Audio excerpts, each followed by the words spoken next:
ಹುಡುಗಿ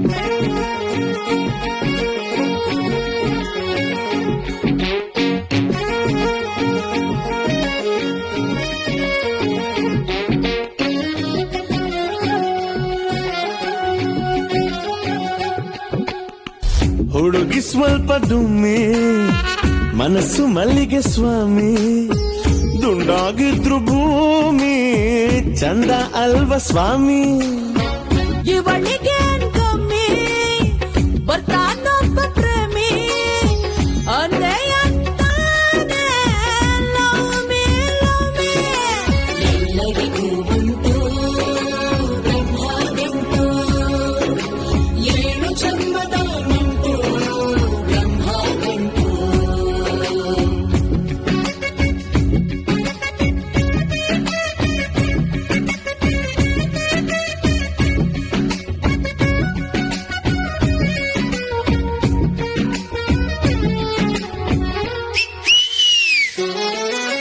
ಎಲ್ಲರಿಗೂ ಉಂಟು ಬ್ರಹ್ಮಗಂಟು ಏನು ಜನ್ಮದ ನಂಟು ಬ್ರಹ್ಮಗಂಟು ಹುಡುಗಿ ಸ್ವಲ್ಪ ಡುಮ್ಮೆ ಮನಸ್ಸು ಮಲ್ಲಿಗೆ ಸ್ವಾಮಿ ದುಂಡಾಗಿದ್ರು ಭೂಮಿ ಚಂದ ಅಲ್ವ ಸ್ವಾಮಿ ಇವಳಿಗೆ ಕಮ್ಮಿ ಬರ್ತಾನೊಬ್ಬ ಪ್ರೇಮಿ ಅಂದೇ ಅಂತಾನೆ ಲವ್ ಮೀ ಎಲ್ಲರಿಗೂ ಉಂಟು ಬ್ರಹ್ಮಗಂಟು ಏನು ಜನ್ಮದ ನಂಟು ಬ್ರಹ್ಮಗಂಟು ಎಲ್ಲರಿಗೂ ಉಂಟು ಬ್ರಹ್ಮಗಂಟು ಏನು ಜನ್ಮದ ನಂಟು ಬ್ರಹ್ಮಗಂಟು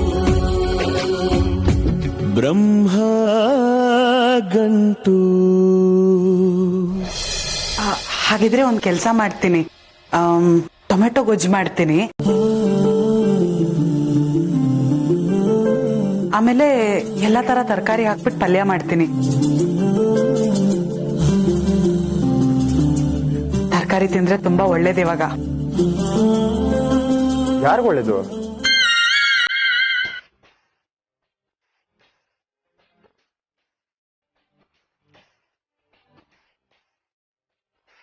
ಏನಿಲ್ಲ, ಅದೇ ತರಕಾರಿ ತಿಂದ್ರೆ ಆರೋಗ್ಯಕ್ಕೆ ಒಳ್ಳೇದು ಅಂತ ಹೇಳ್ತಿದ್ದೆ. ಸರಿ ಸರಿ, ಹಾಗೆ ಮಾಡು. ಬಟ್ ಏನ್ ಸ್ಪೆಷಲ್ ಅಂತ ಹೇಳೇ ಇಲ್ಲ.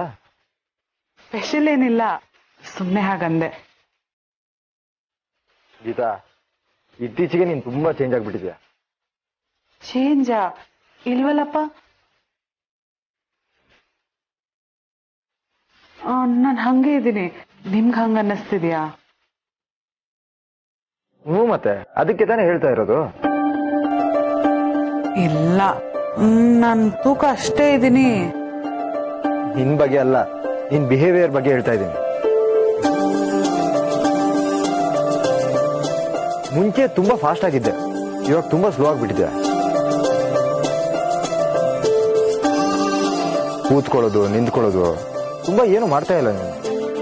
ಅಂದ್ರೆ ಈಗ ನಾನ್ ಸೋಂಬೇರಿ ಆಗೋಗಿದ್ದೀನಿ ಅಂತನಾ? ಹಾಗಲ್ಲ, ನೀನ್ ಹೇಗಿದ್ಯೋ ಹಾಗೆ ಇರು, ಬಟ್ ಸ್ವಲ್ಪ ಚೇಂಜ್ ಆಗಿದ್ಯಾ ಅಂತ.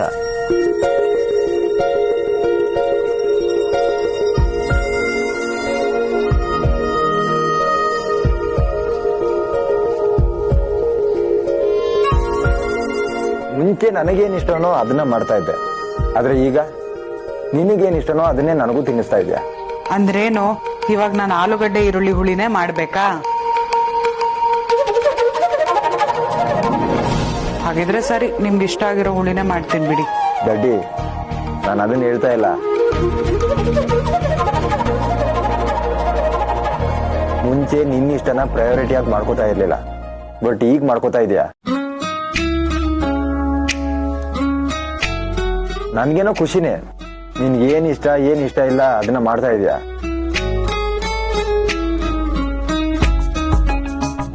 ಬಟ್ ಇದಕ್ಕೆ ರೀಸನ್ ಏನು ಅಂತ?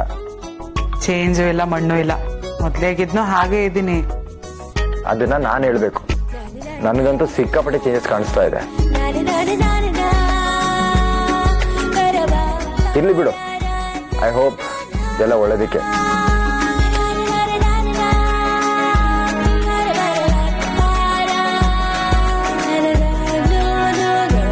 ಇಷ್ಟ ನಂಬಿಕೆ ಇದ್ರೆ ಸಾಕು ಬಿಡಿ. ಮಧ್ಯಾಹ್ನ ಊಟಕ್ಕೆ ಬನ್ನಿ, ಮಾತಾಡೋಣ. ಆಯ್ತಮ್ಮ, ಬರ್ತೀನಿ. ಬಾಯ್, ಹುಷಾರು. ಬಾಯ್.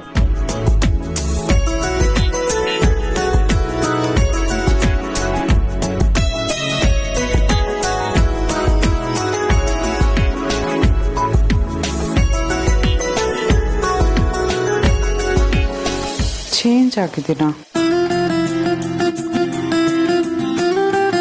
ಗೊತ್ತಾಗುತ್ತೆ ಏನ್ ಚೇಂಜು ಅಂತ.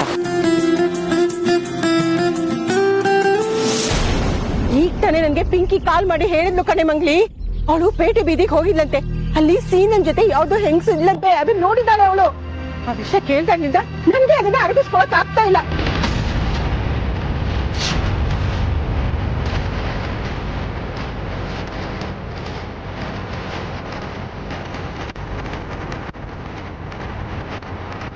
ಇಷ್ಟು ನಡೆದಿದೆ. ಮೊದಲು ವಿಷಯ ಕೇಳಿದಾಗ ನನಗೂ ತುಂಬಾ ಶಾಕ್ ಆಯ್ತು ಕಣೆ ಮಂಗ್ಲಿ.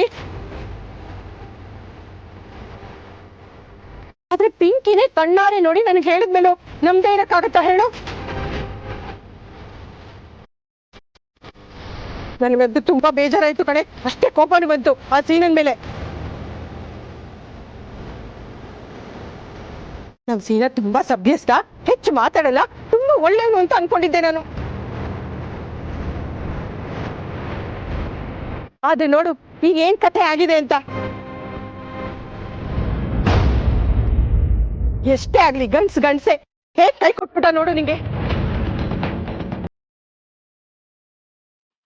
ಮೊನ್ನೆ ನಿಮ್ಮಿಬ್ಬರಿಗೂ ಜಗಳ ಆಯ್ತಲ್ಲ, ಆಗ ನಿನ್ನ ನನ್ನ ನಮ್ಮನೆಗೆ ಕರ್ಕೊಂಡು ಹೋದ್ನಲ್ಲ, ಆಗ್ಲೇ ಈ ಸೀನನ್ ವಿಷಯ ನಂಗೆ ಸರಿಯಾಗಿ ಗೊತ್ತಾಗಿದ್ದಿದ್ರೆ ಖಂಡಿತ ನಾನ್ ನಿನ್ನ ವಾಪಸ್ ಕರ್ಕೊಂಡು ಬರ್ತಾ ಇರ್ಲಿಲ್ಲ ಕಣೆ, ನಮ್ಮನೇಲೆ ಇಟ್ಕೊಂಡ್ಬಿಡ್ತಿದ್ದೆ. ಎಷ್ಟೇ ಕಿತ್ತಾಟ ಆಗ್ಲಿ ಸಂಸಾರ ಅಂದ್ಮೇಲೆ ಒಂದ್ ಮಾತು ಬರತ್ತೆ ಹೋಗತ್ತೆ, ಮುಂದೆ ಸರಿ ಹೋಗತ್ತೆ ಅನ್ಕೊಂಡು ನಾನ್ ಮತ್ತೆ ನಿನ್ನ ಇಲ್ಲಿ ಕರ್ಕೊಂಡ್ ಬಂದ್ಬಿಟ್ಟೆ. ನಿನ್ ಗಂಡಂಗ್ ನೀನ್ ಯಾಕೆ ಬೇಕು ಅಂದ್ರೆ ಮನೇಲಿ ಕಸ ಮುಸ್ರೆ ಮಾಡ್ಕೊಂಡು ಅಡಿಗೆ ತಿಂಡಿ ಮಾಡ್ಕೊಂಡು ಬಿದ್ದಿರಕ್ಕಷ್ಟೇ ಅಲ್ವೇ? ನೀನು ಯಾಕೆ ಬಂತು ಇನ್ನೊಂದ್ ಹೆಣ್ಣಿನ ಶೋಕಿ? ಇದ್ರಿಂದ ಅವನನ್ನ ಹೊರಗಡೆ ತರೋದು ತುಂಬಾ ಕಷ್ಟ ಕಣೆ. ಮುಗೀತು ನಿನ್ ಕತೆ.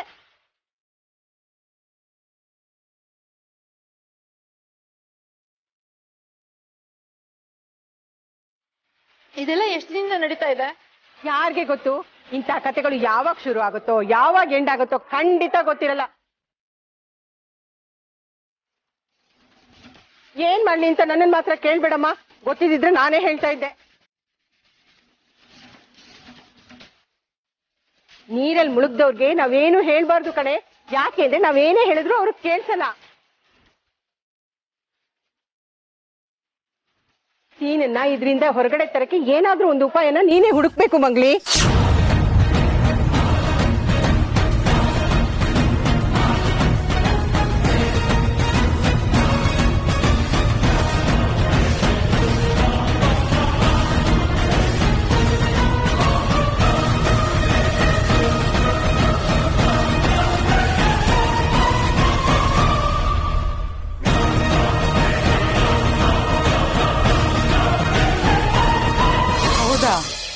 ಒಳ್ಳೇದಾಯ್ತು ಬಿಡಿ.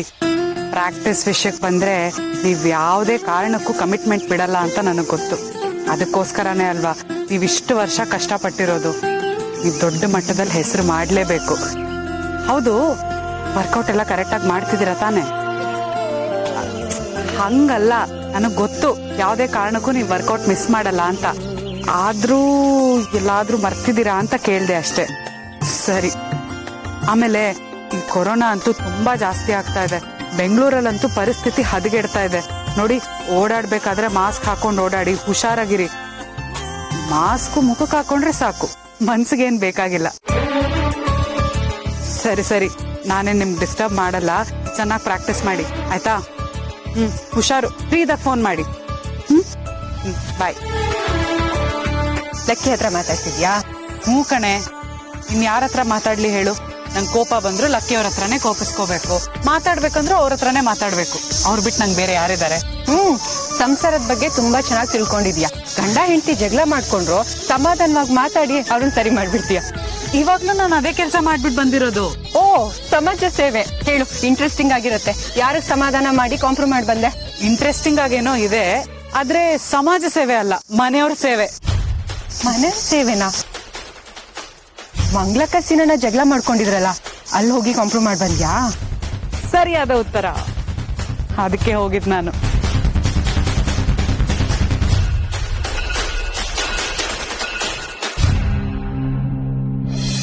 ಅಲ್ಲ ಗೀತಾ, ಸೀನಣ್ಣ ಏನೇ ವಿಷಯ ಆದ್ರೂ ತುಂಬಾ ಕೂಲಾಗಿ ಹ್ಯಾಂಡಲ್ ಮಾಡ್ತಾರೆ, ಯಾವಾಗ್ಲೂ ಸಮಾಧಾನವಾಗಿರ್ತಾರೆ. ಅವ್ರು ಕೋಪನೆ ಮಾಡ್ಕೊಳಲ್ವಲ್ಲ? ಯಾಕೆ ಒಳ್ಳೆಯವ್ರು ಕಿತ್ತಾಡಬಾರ್ದು ಅಂತ ಏನಾದ್ರೂ ಇದೆಯಾ? ಒಳ್ಳೆಯವರು ಕೆಟ್ಟವರು ಎಲ್ರು ಕಿತ್ತಾಡ್ತಾರೆ. ಒಳ್ಳೆಯವ್ರು ಕಿತ್ತಾಡ್ದಾಗ ಒಳ್ಳೆತನ ಕಾಣಿಸುತ್ತೆ, ಕೆಟ್ಟವ್ರು ಕಿತ್ತಾಡ್ದಾಗ ಕೆಟ್ಟತನ ಕಾಣಿಸುತ್ತೆ. ಇರೋ ಜಾಗದಲ್ಲಿ ಜಗಳ ಕಿತ್ತಾಟ ಇದೆಲ್ಲ ಬರೋದೇ ಇಲ್ಲ. ಏನೂ ಇಲ್ಲ ಕಣೆ, ಇದ್ದಿದ್ದೆ ಈಗೋ ಪ್ರಾಬ್ಲಮ್ಸ್, ಮಿಸ್ಅಂಡರ್ಸ್ಟ್ಯಾಂಡಿಂಗು. ಸೀನಣ್ಣ ದಿನ ಮನೆಗ್ ಲೇಟ್ ಆಗಿ ಬರೋದು, ಫೋನಲ್ಲಿ ಸೀಕ್ರೆಟ್ ಆಗಿ ಹೋಗಿ ಮಾತಾಡೋದು, ಇದರಿಂದ ಅದಕ್ಕೆ ಅನುಮಾನ ಬಂತು, ಜಗಳ ಆಡಿದ್ರು. ಇದೆಲ್ಲ ನಿಂಗೆ ಗೊತ್ತಿದೆಯಲ್ಲ. ಹೌದು, ಅದ್ ಸಣ್ಣ ವಿಷಯ ಸರಿ ಹೋಗುತ್ತೆ ಅಂತ ಅನ್ಕೊಂಡಿದ್ದೆ. ಏನಾಯ್ತು? ಇನ್ನೇನಾಗತ್ತೆ, ಅಣ್ಣ ಇಲ್ಲಿ ತನಕ ಬಂದು ನನ್ ಜೊತೆ ವಾದ ಮಾಡ್ಬಿಟ್ಟು ಹೋದ್ನಲ್ಲ, ಅಲ್ಲಿ ಹೋಗ್ಬಿಟ್ಟು ಅದ್ಕೆ ಜೊತೆ ಜಗಳ ಮಾಡಿದಾನೆ. ಮಾತಿಗೆ ಮಾತು ಬೆಳೆದು ಜಗಳ ಜಾಸ್ತಿ ಆಗಿ ಸರ್ರಿಗೆ ಹೊಡೆದಿದ್ದಾನೆ ಅದ್ಕೆಗೆ. ಏ, ಸೀನಣ್ಣ ಮಂಗ್ಲಕ್ಕೂ ಹೊಡೆದಿದ್ದಾರೆ ಅಂತ ನಾನಂತೂ ನಂಬೋದೇ ಇಲ್ಲ. ಅವ್ರು ಹಾಗೆ ಮಾಡೋದಕ್ ಸಾಧ್ಯನೇ ಇಲ್ಲ ಗೀತಾ. ಕೆಲವು ಸಲ ಹಂಗೆ ಕಣೆ, ನಾವ್ ಯಾರು ಏನ್ ಮಾಡಲ್ಲ ಅನ್ಕೊಂಡಿರ್ತೀವೋ ಅವರೇ ಆ ಕೆಲ್ಸ ಮಾಡ್ತಾರೆ. ಆಗ್ಲೇ ನೋಡು ಶಾಕ್ ಆಗೋದು. ಜಗಳ ನಡೀತಿರ್ಬೇಕಾದ್ರೆ ನಿಮ್ಮಮ್ಮ ಅಲ್ಲಿಗೆ ಹೋಗಿ ಜಗಳ ಬಿಡಿಸಿ ಅದ್ಗೆನ ನಿಮ್ಮನೆ ಕರ್ಕೊಂಡೋಗಿ ಇಟ್ಕೊಂಡಿದಾರಂತೆ. ಇಷ್ಟೆಲ್ಲ ಆಯ್ತಾ ಗೀತಾ? ಅಲ್ಲ, ಅಮ್ಮ ನಾನು ಫೋನ್ ಮಾಡಿದ್ರು, ಇದನ್ನೆಲ್ಲ ಹೇಳೇ ಇಲ್ಲ ನೋಡು. ಜಗಳ ಆಯ್ತು ಅನ್ನೋ ಸುದ್ದಿ ಗೊತ್ತಾದ ತಕ್ಷಣ ಆತ್ರದಲ್ಲಿ ಹಂಗೆ ಹೊರಟ್ಬಿಟ್ಟೆ ಕಣೆ. ಬಿಡು, ಅಲ್ಲಿ ಹೋಗ್ಬಿಟ್ಟು ಇವಾಗೆಲ್ಲ ಸಾಲ್ವ್ ಮಾಡ್ಬಿಟ್ಟು ಬಂದಿದ್ದೀನಿ. ಅವ್ರಿಬ್ರು ಆರಾಮಾಗಿರ್ತಾರೆ ಇನ್ಮೇಲೆ. ಏನೋ ಗೀತಾ, ಗಂಡ ಹೆಂಡತಿ ಮಧ್ಯೆ ಅನುಮಾನ ಬಂದ್ರೆ ಅದ್ ಯಾವತ್ತೂ ಸರಿ ಹೋಗಲ್ಲ. ಇದ್ರೆ ನಿನ್ ತರ ಇರ್ಬೇಕು, ಏನು ಕೇಳ್ದೆ.